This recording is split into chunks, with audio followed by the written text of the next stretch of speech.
Bismillahirrahmanirrahim. Assalamualaikum warahmatullahi wabarakatuh. Innal hamdalillah nahmaduhu wa nasta'inuhu wa nastaghfiruh wa na'udzu billahi min shururi anfusina wa min sayyiati a'malina may yahdihillahu fala mudhillalah wa may yudlil fala hadiyalah. Asyhadu an la ilaha illallah wahdahu la syarikalah iqraran bihi wa tauhida wa asyhadu anna Muhammadan abduhu wa rasuluh. Amma ba'd. Bapak Ibu jamaah Masjid At-Taqwa yang semoga Allah Subhanahu wa taala mengampuni dosa-dosa kita semuanya. Ya. Sebelum kita sampaikan tema yang ingin disampaikan pada malam ini berkenaan dengan hati yang tersakiti. Hati yang tersakiti. Saya ingatkan kepada Bapak Ibu semuanya tentang pertama menghadirkan niat kita, ya, menghadirkan niat kita duduk di majelis ilmu ini dalam rangka untuk melaksanakan perintah Allah dan perintah Rasul-Nya. Yang kedua, kita hadirkan niat kita agar di majelis ilmu yang mulia ini, di salah satu taman di antara taman-taman surga, dosa-dosa kita diampuni oleh Allah Subhanahu wa taala. Kemudian yang ketiga, kita hadirkan niat kita ke majlis ilmu ini, ke masjid ini, di mana ceramah atau kajian kita sekarang ini setelah maghrib, diniatkan juga untuk menunggu sholat setelah sholat. Sehingga itulah yang dimaksud dengan ribat. Itulah yang dimaksud dengan ribat, begitu. Jadi menunggu sholat setelah sholat. Karena kita mengadakan kajian ini setelah maghrib, kita menunggu sholat untuk melaksanakan sholat isya. Ya. Kemudian juga tatkala kita banyak menghadirkan niat, maka kita akan mendapatkan banyak pahala. Dan para ulama itu berdagangnya itu dengan perdagangan niat. Satu pekerjaan yang kita lakukan ke masjid dengan banyak niat sehingga mendapatkan banyak pahala yang berlipat-lipat. Berbeda kalau hanya satu pekerjaan saja yang kita lakukan untuk sholat, berarti pahala untuk melaksanakan sholat. Tapi diniatkan bagi kita itu dengan berbagai macam niat-niat yang baik untuk melaksanakan perintah Allah dan Rasul-Nya. Datang ke masjid itu untuk menuntut ilmu, menghadirkan niat untuk diampuni dosa, karena di majelis ilmu itu tidak akan ada seorang pun yang celaka. Artinya dosa-dosanya akan diampuni. Kemudian meniatkan untuk menunggu sholat setelah sholat, pahala menunggu sholat setelah sholat, gitu. Kemudian niat apa lagi? Semoga Allah bukakan niat-niat yang lainnya. Maka tatkala banyak niat, kita menghadirkan niat, maka pahala berlipat ganda. Nabi SAW bersabda, innamal a'malu binniyat. Amalan itu tergantung dengan niat. Wa inna malikulli imri'in ma nawa. Maksudnya bagi seorang itu sesuai dengan apa yang diniatkan. Bapak Ibu yang dimuliakan Allah Jalla wa Ala, ya. Tatkala kita berbicara tentang masalah hati, dan hati ini inti kunci kebahagiaan sebagaimana yang telah kita ketahui pada pertemuan yang lalu. Dan hati ini juga merupakan kunci kesengsaraan. Jadi kesengsaraan seseorang itu tergantung hatinya. Ya, orang yang kita perhatikan pada zaman sekarang ini lebih memperhatikan kesehatan badannya. Bagaimana badannya menjadi tumbuh berkembang. Ketika sakit flu langsung diobati. Ketika ada sakit kepala langsung diobati. Ketika sakit gigi diobati. Begitulah kebanyakan manusia.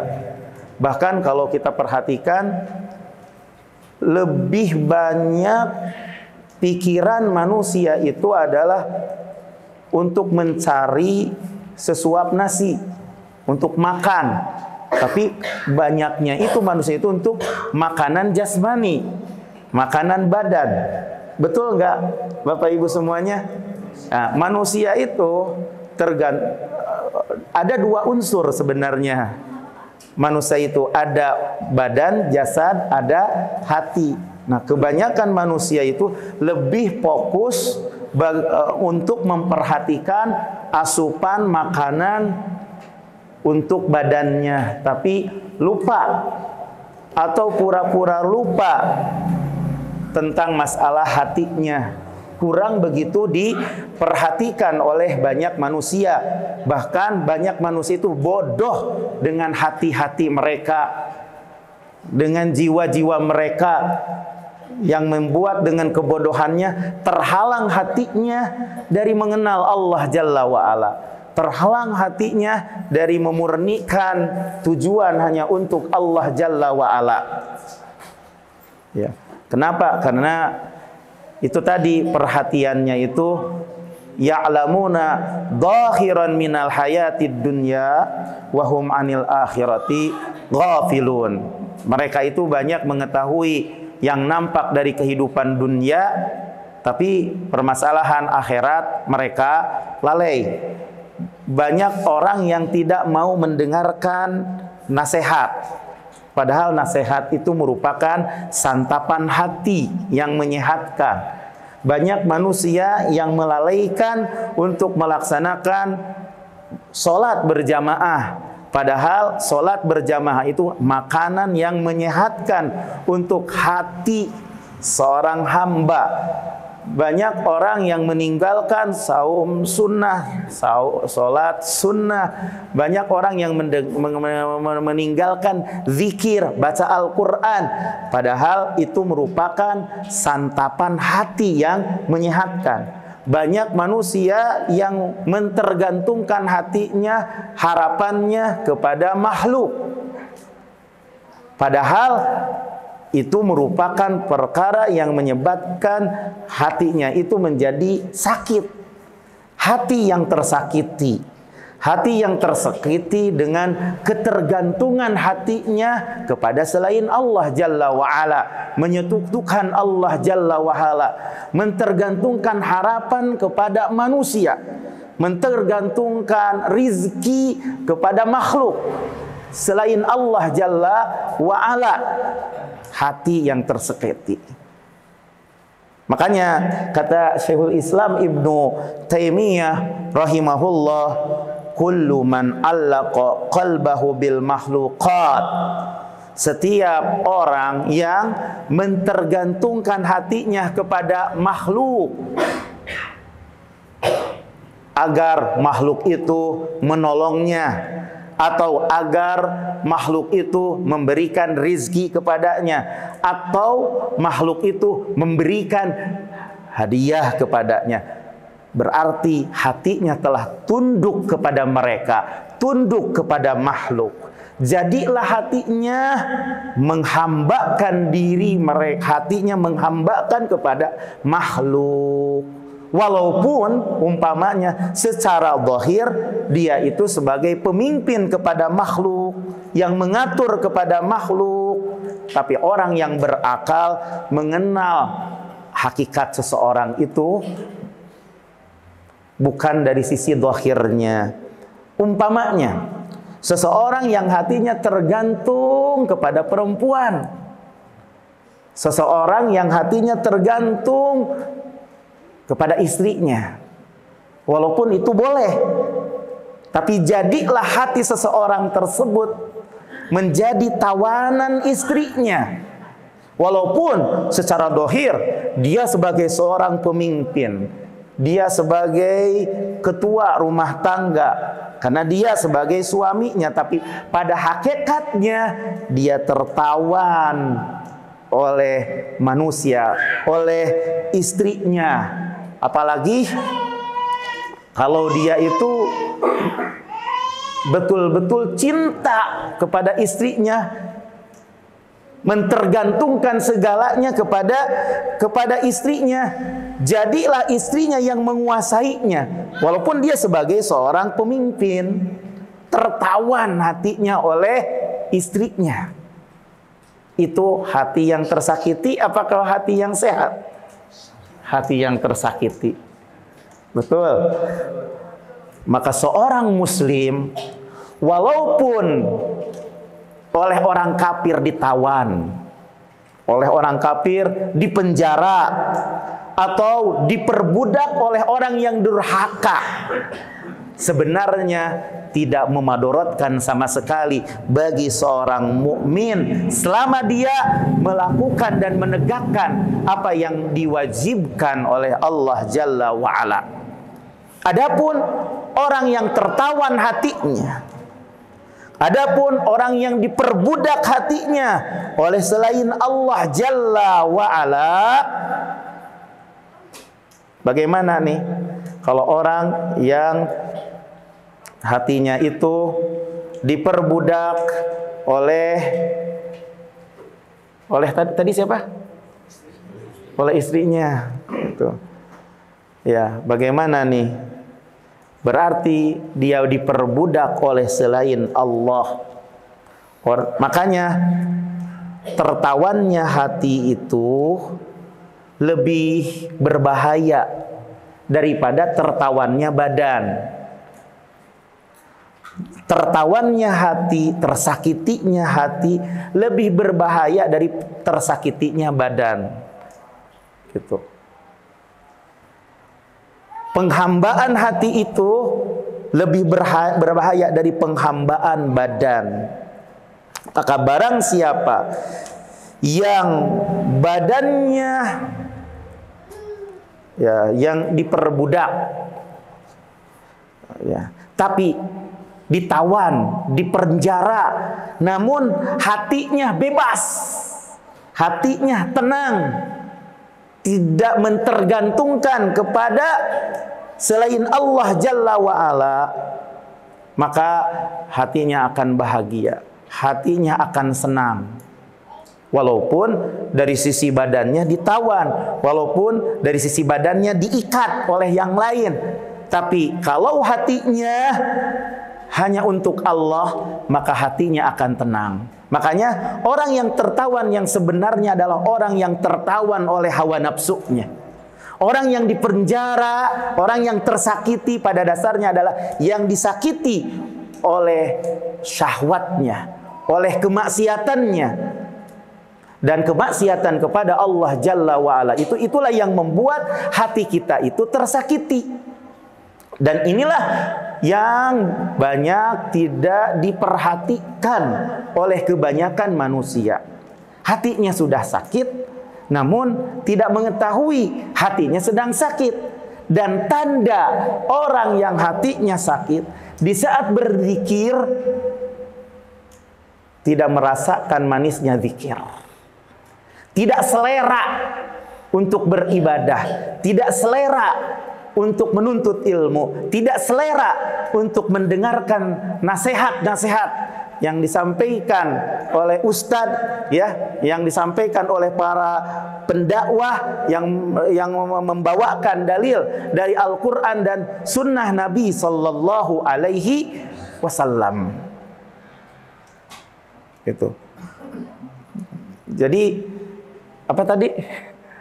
Orang yang hati yang tertawan itu sangat berbahaya. Segala kemaksiatan itulah penyebab yang menyebabkan tersakitinya hati. Dalam sebuah syair yang dikatakan oleh Ibnu Mubarak kalau enggak salah, ra'aitu dzunub tumitul qulub wa qad yurisu dzulla idmanuha.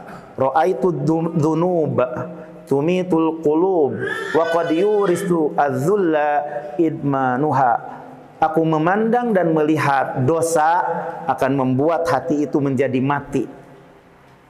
Dan sungguh dengan kecanduan untuk terus-menerus melakukan perbuatan dosa akan mewariskan kehinaan.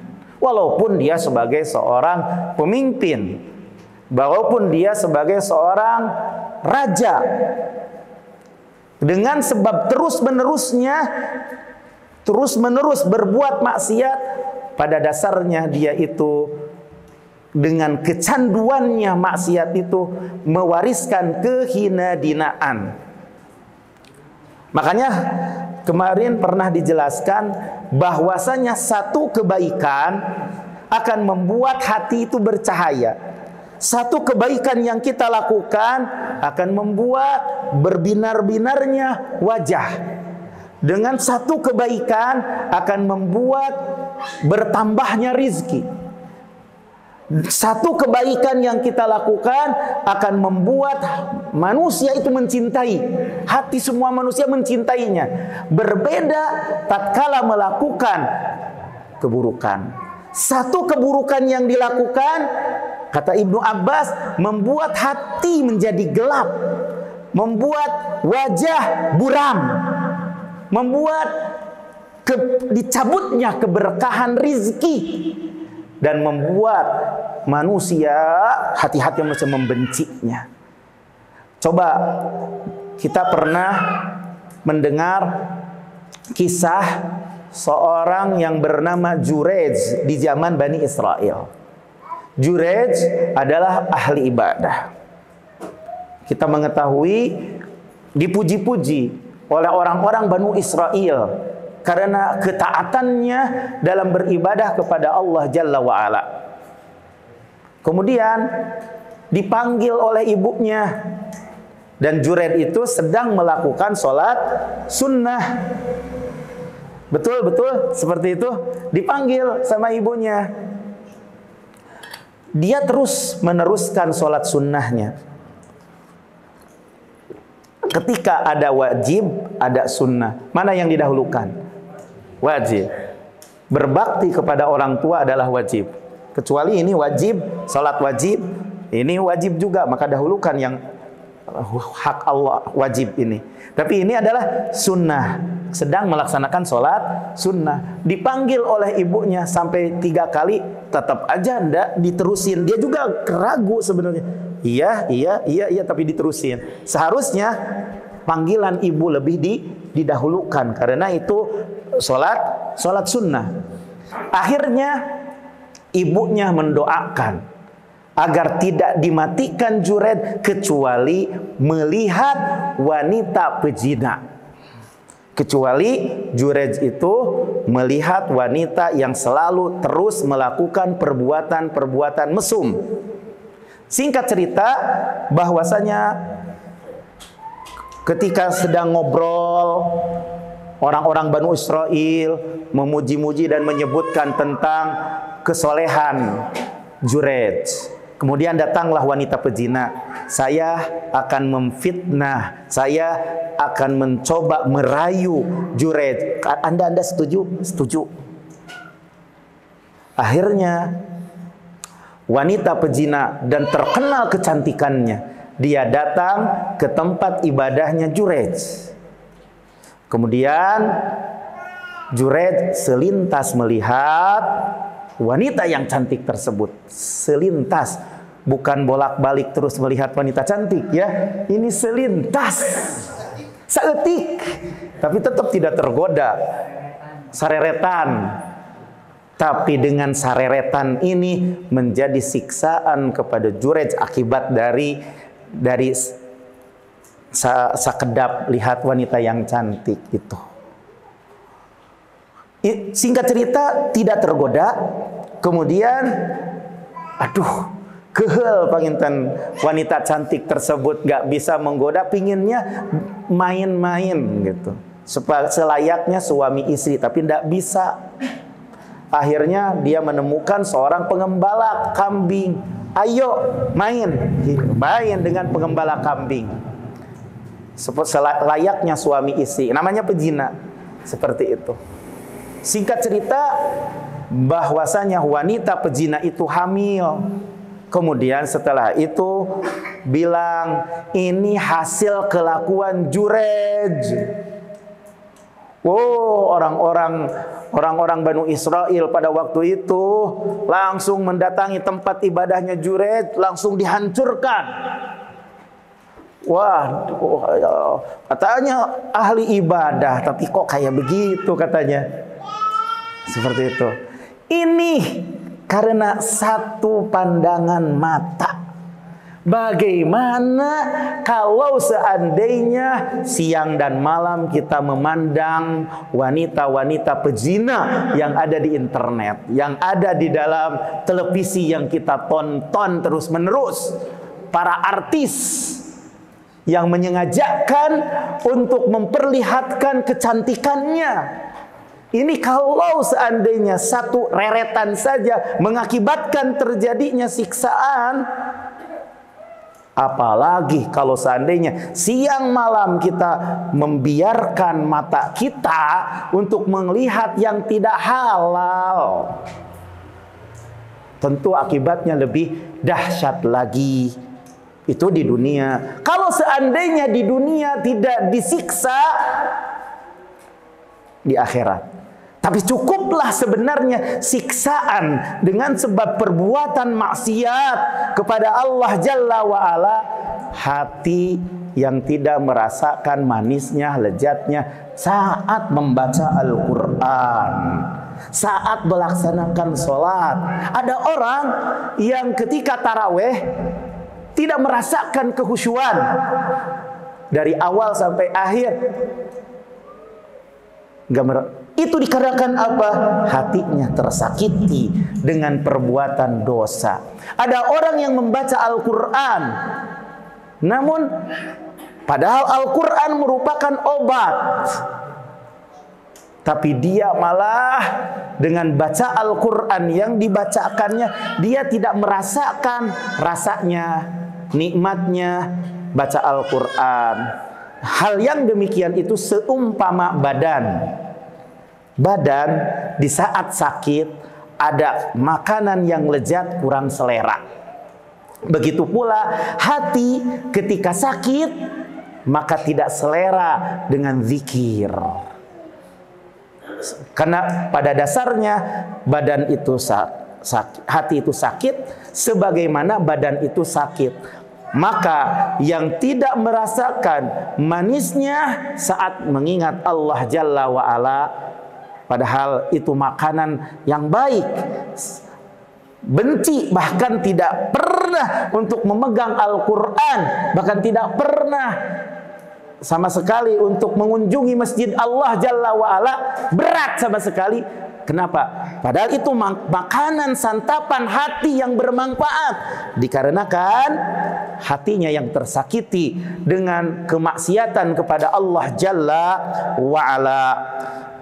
Jadi orang yang diperbudak hatinya, maka jadilah dia itu hamba selain Allah.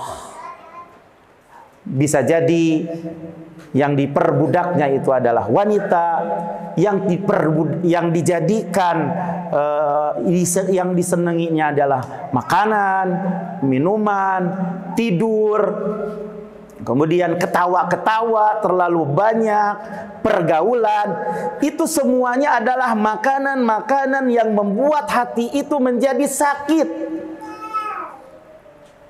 Jadi tentunya makanan yang paling berbahaya jelas adalah syirik kepada Allah Jalla wa'ala. Itu makanan yang paling berbahaya bagi hati, mentergantungkan hati kita kepada selain Allah Jalla wa'ala. Dan termasuk yang makanan santapan hati yang membuat hati itu menjadi tertutup, membuat hati itu tidak mengenal Allah, membuat hati itu susah untuk taubat kepada Allah Jalla wa'ala adalah berlebih-lebihan dengan perkara-perkara yang mubah. Perkara-perkara yang mubah tapi berlebih-lebihan. Banyak makan, terlalu berlebih-lebihan. Banyak minum berlebih-lebihan. Banyak tidur berlebih-lebihan. Banyak berbicara, boleh berbicara, tapi ini berlebih-lebihan. Banyak bergaul, berlebih-lebihan dalam bergaulnya. Ketawa boleh, tapi berlebih-lebihan ketawanya. Maka segala sesuatu yang lebih akan memberikan pengaruh kepada hatinya, menjadi sakit, menjadi rusak. Maka yang makannya banyak akan membuat hatinya menjadi keras. Yang tidurnya banyak akan menjadikan bodoh hatinya, kurang cerdas untuk memahami perkara. Walakin ta'mal qulub allati fis sudur. Namun buta hatinya yang ada di dadanya akan membuat lalai. Dengan sebab banyaknya tidur, banyaknya ketawa, membuat hati menjadi mati. Banyak melihat tadi yang halal maupun yang tidak halal. Bagaimana kesusahan, tersakitnya hati dengan sebab dia membiarkan pandangannya.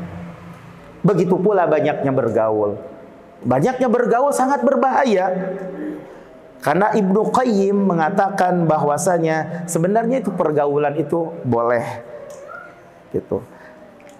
Saat dibutuhkan untuk memberikan semangat kepada jiwa, untuk memberikan motivasi, spirit, gitu, untuk menghilangkan kebosanan. Dan juga pergaulan itu dalam rangka mengambil ucapan-ucapan yang baik. Tujuannya seperti itu. Adapun memperbanyak dari sisi pergaulan tanpa melihat kanan dan kiri, pokoknya bergaul saja, maka hal ini akan memudaratkan hati, membuat hati teracuni, hatinya menjadi sakit. Jadi segala sesuatu yang berlebih-lebihan itu akan memudaratkan kepada kita. Kecuali beribadah kepada Allah Jalla wa'ala. Semakin kita banyak beribadah kepada Allah, semakin akan menambah hati kita menjadi bersih. Semakin menambah hati kita bercahaya, semakin menambah keyakinan di dalam hati kita. Banyak mendengarkan pengajian, akan semakin bercahaya hatinya. Semakin banyak membaca Al-Quran, membuat hatinya menjadi bersih, sehat. Semakin banyak berzikir kepada Allah, akan membuat hatinya menjadi sehat.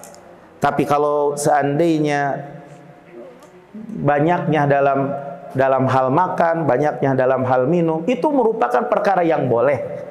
Tapi terlalu berlebih-lebihan dalam bergaul juga itu berbahaya. Terlalu berlebihan dalam ketawa juga itu berbahaya. Makanya Fudail bin Iyad rahimahullah mengatakan, khaslatani tuqassiyanil qalb.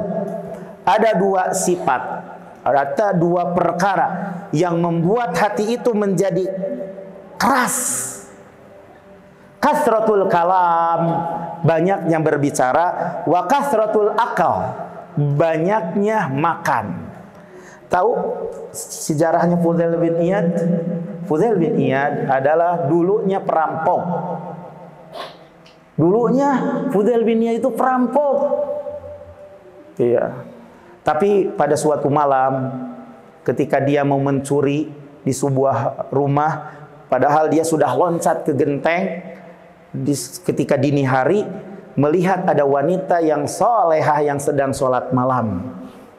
Bukan melihat, mendengar ada penghuni rumah yang sedang melaksanakan sholat malam, pada waktu itu sedang membaca firman Allah Jalla wa'ala pada sholat malamnya, alam ya'ni lilladzina amanu an tahsya'a qulubuhum li dzikrillah. Sudah saatnya orang-orang yang beriman untuk khusyuk mengingat Allah Jalla wa'ala. Ketika mendengar ayat tersebut, hidayah menyapa kepada Fudail bin Iyad, bala, iya betul, sudah saatnya saya mesti lembut untuk kembali kepada Allah, untuk mengingat kepada Allah Jalla wa'ala. Gak jadi mencurinya, kemudian turun pergi ke Masjidil Haram, berdoa kepada Allah, menangis merengek-rengek atas segala dosa-dosa yang diperbuat selama ini di hadapan Ka'bah. Begitulah Fudail bin Iyad. Dan kalau kita perhatikan banyak kata-kata mutiara yang disampaikan, yang kita dengar. Di antaranya ketika Allah berfirman, "Alladzi khalaqal mauta wal hayata liyabluwakum ayyukum ahsanu amala." Allah yang menciptakan kematian dan kehidupan untuk menguji kepada kalian siapa di antara kalian yang paling baik amalnya. Bukan siapa di antara kalian yang paling banyak amalnya, tapi siapa di antara yang paling baik amalannya. Kata Fudail bin Iyad, yang dimaksud dengan siapa di antara kalian yang paling baik amalannya adalah akhlasukum wa aswabukum. Siapa di antara kalian yang paling ikhlas dan yang sesuai dengan sunnah Nabi Sallallahu Alaihi Wasallam. Bapak Ibu yang dimuliakan Allah Subhanahu Wa Taala, intinya Fudail bin Iyad menjadi seorang ulama. Fudail bin Iyad itu jadi seorang ulama. Banyak lagi kisah-kisah yang lain. Ada juga tetangganya Abu Hanifah yang suka brang-breng-brong setiap malam, musik, dosa, ya. Membuat hati menjadi keras.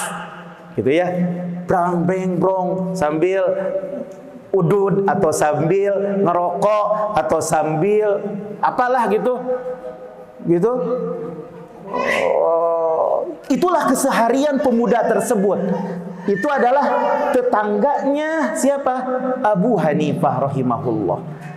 Abu Hanifah adalah seorang ulama yang baik kepada tetangganya.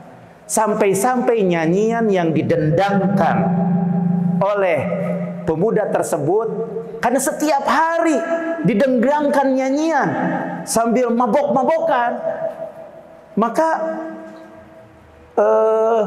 Abu Hanifah juga sampai hafal nyanyian yang didendangkan oleh pemuda tersebut. Nah, cerita singkatnya itu tetangganya.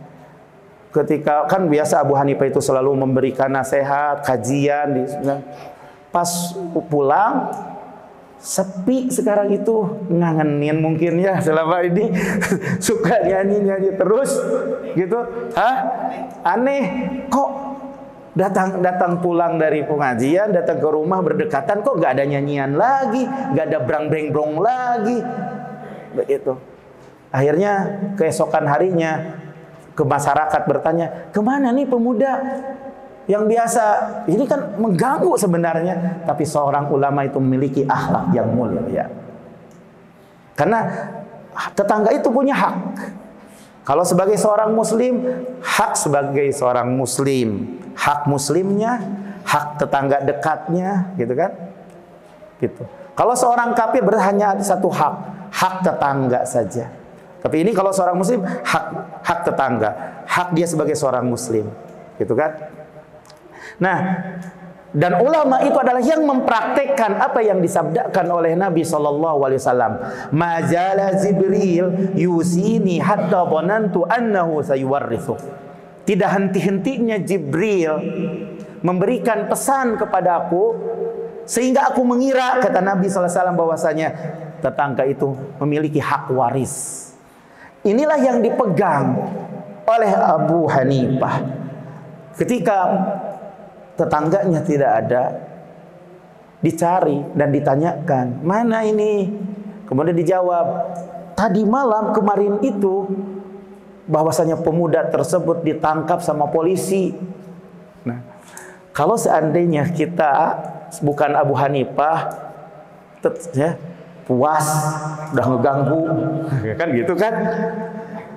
Ya, hore, udah ngeganggu sih, memang pantas untuk ditangkap. Kalau kita yang memiliki hati yang hati yang rusak, hati yang tidak beres, ya, hati selalu sentimen kepada orang, Mungkin seperti itu, mungkin kalau kita, saya, ya. Tapi Abu Hanifah tidak demikian. Ayo murid-muridku, ayo tetangga semuanya, kita selamatkan pemuda ini. Karena saya teringat dengan hadis Nabi Shallallahu Alaihi Wasallam tersebut. Berangkatlah Abu Hanifah dan murid-muridnya untuk melapor kepada pemimpin yang ada pada waktu itu, dan seorang ulama disegani oleh penguasa pada waktu itu. Ketika datang Abu Hanifah, ada apa gerangan? Datang kok tiba-tiba begini? Saya mendengar bahwasanya anak buahmu atau polisi telah menangkap seorang pemuda. Itu tetangga saya. Oh gitu. Oh udah dikeluarin sama pemimpin itu. Iya. Dikeluarin dari penjara, ditangkap, dirangkul sama Abu Hanifah rahimahullah.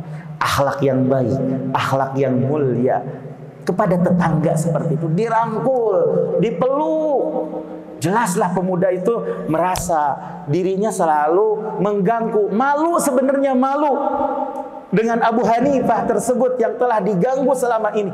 Tapi bukan itu saja, ngaharewas Abu Hanifah, pasti Anda kan sudah lama di penjara, pastinya ada sesuatu yang membuat Anda kurang. Sambil ngorok sakuna, terus dipasihan artos yang banyak lagi tuh, masya Allah. Itulah akhlak seorang ulama. Akhlak seorang ulama, akhlak seorang yang memiliki hati yang sehat, yang tidak dendam, hati yang sehat sangat dibutuhkan, hati yang tidak sombong, hati yang tidak syirik. Jangan mentang-mentang udah jadi ulama meremehkan kepada yang lain. Sudah mentang-mentang menjadi pejabat, meremehkan kepada orang lain. Sudah mentang-mentang udah jadi profesor, doktor, meremehkan kepada yang lainnya. Mentang-mentang ahli ibadah, selalu datang di masjid, merasa diri yang lebih mulia daripada yang lainnya. Hal yang demikian itu salah dan keliru. Jadi Fudail bin Iyad adalah seorang ulama yang tadinya perampok. Begitu pula ini pemuda, dia adalah tukang mabok. Dengan sebab akhlaknya Abu Hanifah, dia kembali kepada Allah Jalla wa'ala. Jadi muridnya Abu Hanifah dan jadi ulama juga. Bapak Ibu yang dimuliakan Allah Subhanahu wa taala, kembali lagi kepada permasalahan hati yang tersakiti. Penyebab yang menyebabkan hati tersakiti itu kenyang. Jangan mentang-mentang kita banyak uang terus saja poya-poya makan-makan. Bisa jadi hatinya berkarat sehingga susah untuk mendapatkan nasihat-nasihat dari Al-Quran dan Sunnah Nabi Sallallahu Alaihi Wasallam. Abu Sulaiman Ad-Darini mengatakan, likulli syai'in sada wa sada al-qalb asyaba. Bagi setiap sesuatu itu ada karatnya, dan karat hati itu adalah kekenyangan.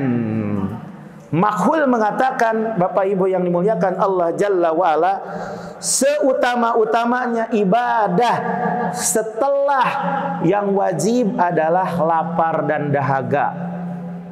Lembutkanlah hati Anda dengan lapar, lembutkanlah hati Anda dengan puasa. Ya, kenapa? Karena dengan lapar, dahaga akan mudah untuk memahami nasihat, akan membuat hatinya menjadi lembut, gampang untuk menerima nasihat. Berbeda kalau seandainya kekenyangan, maka dengan sebab kekenyangan itu, banyak makan itu, berbagai macam kebaikan banyak yang mental dari orang-orang yang selalu memikirkan makan. Dan dengan sebab makan, tumbuhnya ada kesombongan di dalam hati. Begitu. Kata Imam Asy-Syafi'i, kekenyangan itu membuat badan itu menjadi berat. akan membuat hati itu menjadi keras, akan menghilangkan kecerdasan, dan akan membuat ingin tidur terus, ngantuk, dan membuat lemah dan malas untuk beribadah kepada Allah Jalla wa'ala. Dulu kalau salaf kita terdahulu yang soleh itu dengan sebab kelaparan tidak memadorotkan kepada mereka sama sekali. Bahkan ya, Nabi kita Muhammad Sallallahu Alaihi Wasallam 1 bulan, 2 bulan, 3 bulan tidak menyalakan api ya untuk masak-masak, ya untuk makan. Bahkan barangkali Nabi Sallallahu Alaihi Wasallam keluar dari rumahnya, dan tidaklah Nabi SAW keluar dari rumahnya kecuali karena lapar. Bahkan barangkali Nabi Sallallahu Alaihi Wasallam saking nggak makan gitu kan, saking nggak makan gitu, apa yang dilakukan oleh Nabi SAW? Mengikat perutnya saking laparnya. Tapi hal yang seperti itu memadorotkan nggak? Enggak. Sebenarnya begitu. Begitu pula para sahabat ridwanullah alaihim ajmain, dunia dikuasai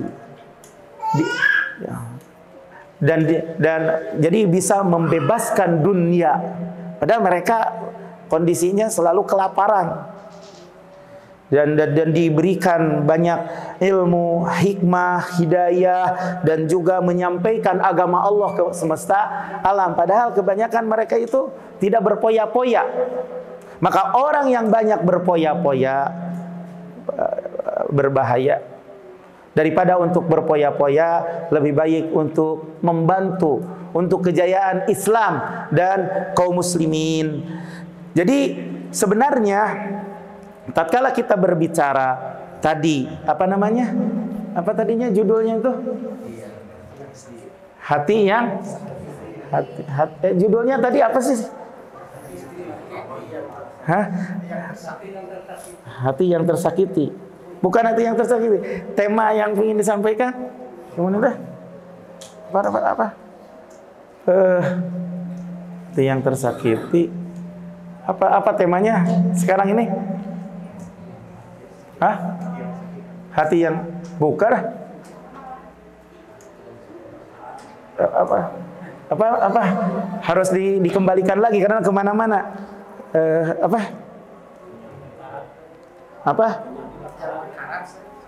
Bukan.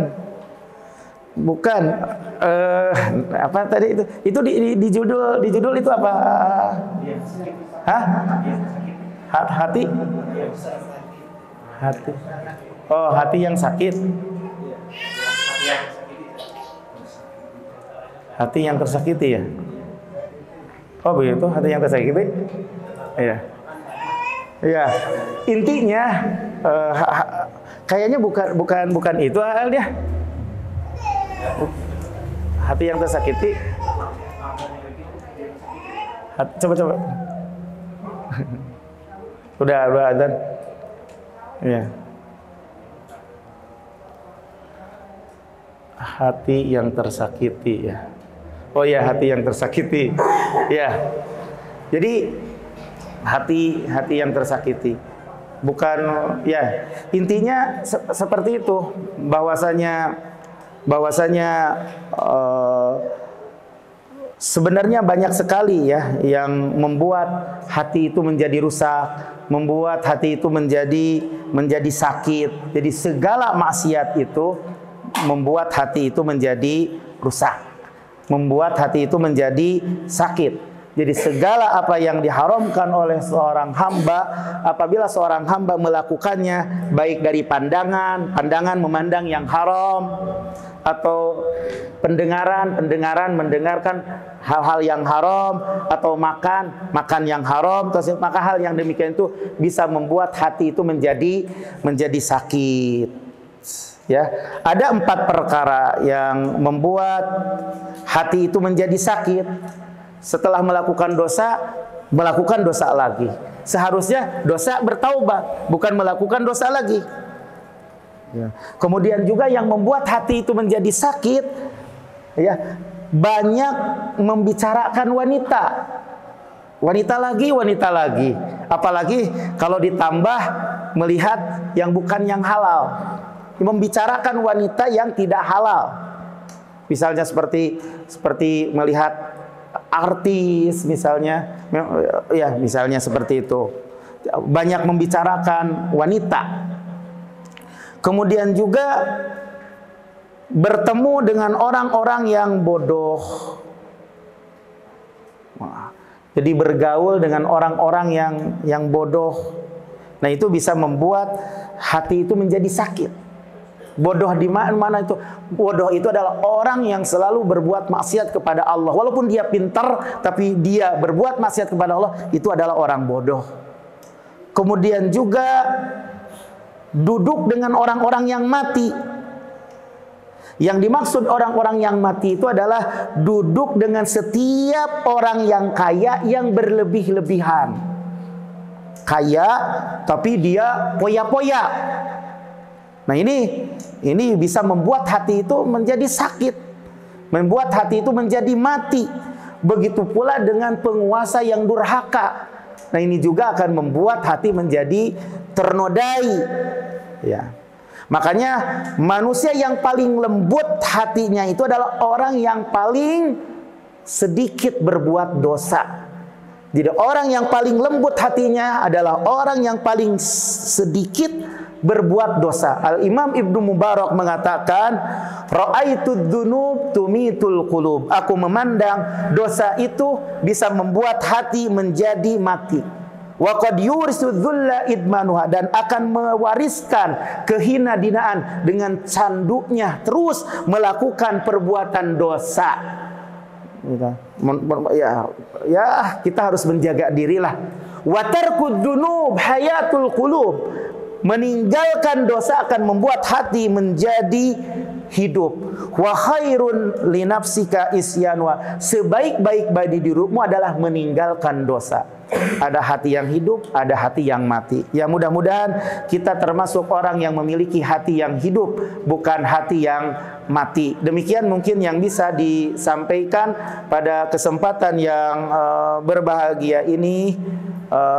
Ini sebagai introspeksi sebenarnya kepada diri saya sendiri, bukan jadi kita sama-sama ngobrol berkenaan dengan permasalahan yang penting untuk kita pahami.